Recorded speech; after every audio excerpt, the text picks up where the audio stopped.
আমার বর্ধমান টাউনে একজন ফোন করে বলছে যে আপনি গালি দেন কেন? আমি বললাম কই গালি তো দিই নাই। আচ্ছা আপনারা আমার জলসা শুনেছেন না শুনেন মোবাইলে? আমি মা বোন তুলে কেউ কি গাল দিয়েছি? ইমানদারির সঙ্গে বলুন, দিই নাই। সে বলছে, আমি বললাম কি গাল দিয়েছি প্রমাণ দাও। বলছে ওই যে হারামখোর বলেন।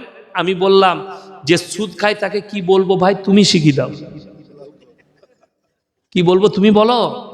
বলছে হারামখোরটা বললে খারাপ লাগে। আমি তুই সব থেকে বড় হারামখোর, তো ওই রকমই মাল, হয় সুদখোর হবি, নাহলে লটারি, নাহলে মদ বিক্রি করিস, তা না হলে তোর গায়ে তো লাগবে না। কথাটা বলেন। আচ্ছা আমি যদি বলি চুরি করা হারাম, কার গায়ে লাগবে? চোরের গায়ে। যে চোর লয় তার গায়ে লাগবে? লাগবে না। যেমন এখন আমি একটা বক্তব্য শুরু করব আপনাদের কাছে, রাগ করবেন না।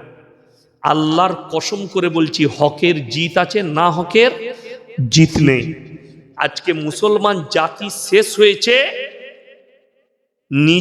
নিজেরাই ক্ষতি করেছে। আল্লামা ইকবাল লিখেছেন, ইস ঘর কো আগ লাগি ঘর কি চিরাগ সে। মুসলমান তোমরা নিজেদের ঘরে নিজেরা আগুন ধরিয়েছো, অপরকে গালি দিয়ে লাভ হবে না। কাকে গালি দেবেন আপনি? কোরআন শুনেলেন, এত সুন্দর ভাষা কোরআন বলেছে।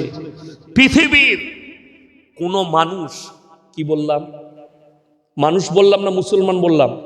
মানুষ, এটা কোরআনের ভাষা। আল্লাহ কোরআনে কোন ধর্ম মেনশন করেননি। কোন মানুষ যদি কোন মানুষকে অন্যায়ভাবে হত্যা করে, সে যেন গোটা মানব জাতিকে হত্যা করলো। কোন মানুষ যদি কোন মানুষের উপকার করে, সে যেন গোটা মানব জাতির উপকার করলো। আপনাকে একটা বাস্তব চিত্র বলি, রাসূলের হাদিস আছে, মুমিন তোমরা ততক্ষণ হতে পারবে না যতক্ষণ পর্যন্ত তোমার কাছ থেকে তোমার প্রতিবেশী সুরক্ষিত নয়। সুরক্ষা মানে কি? শুধু হাতের নয়, হাতের, জুবানের, ব্যবহারের, আখলাকের, চরিত্রের, চারিদিক দিয়ে সে যেন কষ্ট তোমার কাছে না পায়।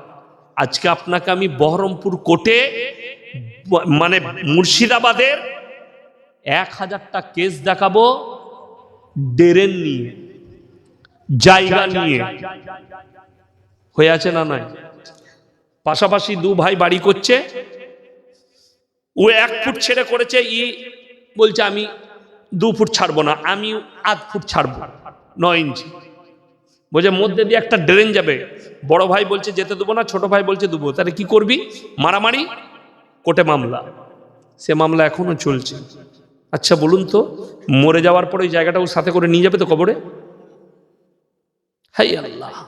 মুসলমান, আমি বললাম যে নিজের ঘরে নিজের আগুন ধরাচ্ছে, অথচ রাসূল বলেছে তারা মুমিনই হতে পারবে না। তুমি দেখো না তোমার বাড়ির পাশে কোন ব্যক্তি বাস করছে, সে হিন্দু হোক, দলিত হোক, আদিবাসী হোক, খ্রিস্টান হোক, ক্ষুধার্ত হলে খাবার দাও, বস্ত্রহীন হলে বস্ত্র দাও, বিপদে পড়লে পাশে দাঁড়াও। এইটাই হচ্ছে রাসূল সাল্লাল্লাহু আলাইহি সাল্লামের আদর্শ। আজকে দুঃখ, গ্রামের বড় লোকরা দামি দামি ব্ল্যাঙ্কেট গায়ে দিচ্ছে, তার পাশের ঘরের গরিবের একটা চাদর নেই, সে একটা চাদর কিনে দিতে পারে না।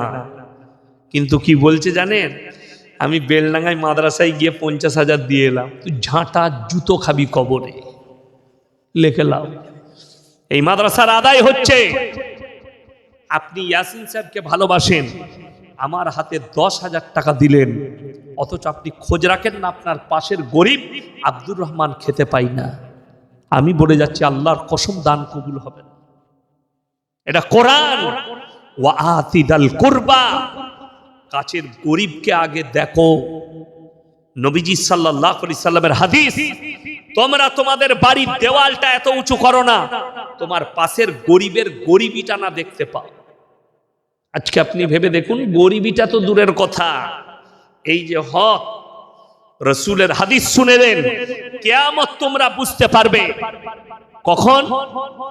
যখন তোমরা দেখতে পাবে অশিক্ষিত সাধারণ মূর্খরা নেতৃত্ব দিচ্ছে, আর শিক্ষিতরা চুপচাপ বসে দেখছে।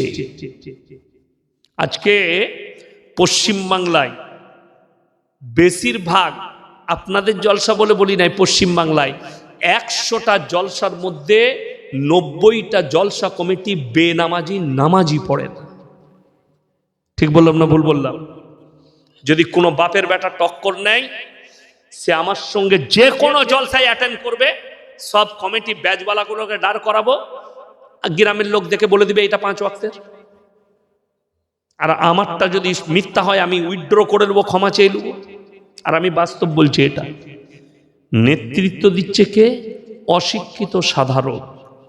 আজকে গ্রাম থেকে পাপ না মুছার কারণ আলেমরা দায়ী নয়, হাদিস কোরআন দায়ী নয়, ইসলাম দায়ী নয়, কিছু কিছু নেমো খারাম আমাদিকে দায়ী করছে। জলসা করে কি হবে? বয়ান করে কি হবে? জলসা দিয়ে কি হবে? গ্রামের লোকের পরিবর্তন হচ্ছে না। তুমি কি মেহনত করলে? এরপর যদি বলেন পরিবর্তনের লাইন, আমি ইয়াসিন বলে যাচ্ছি। গ্রাম থেকে রেজুলেশন করুন, পাস করান, মসজিদে দাঁড়িয়ে সেক্রেটারি শোনাবে কি, যে লোক সুদ খাবে, সুদের ব্যবসা করবে প্রকাশ্যে, তার কোনো চাঁদা মসজিদে নেওয়া হবে না, ইমামকে ভাত দিতে পাবে না, তাকে আমরা সমাজে মিশতে নেব না।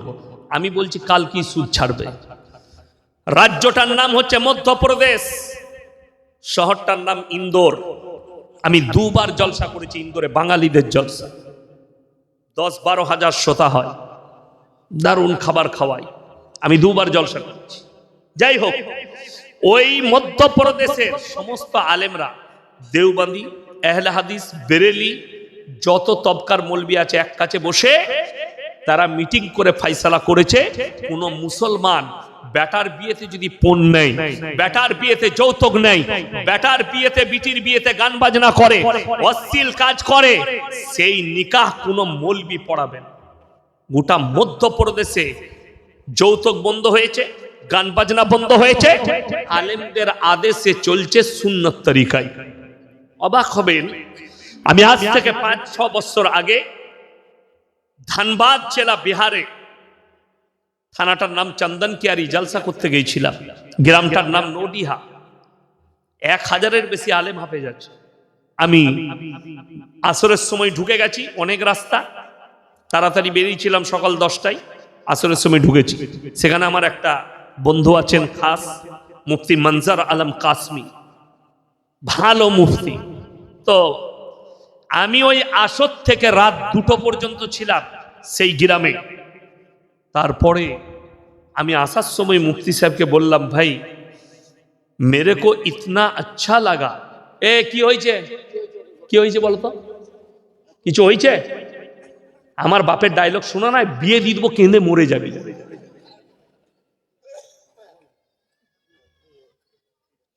গল্প করলে চায়ের দোকানে যাও, মেলা চলছে দেখ,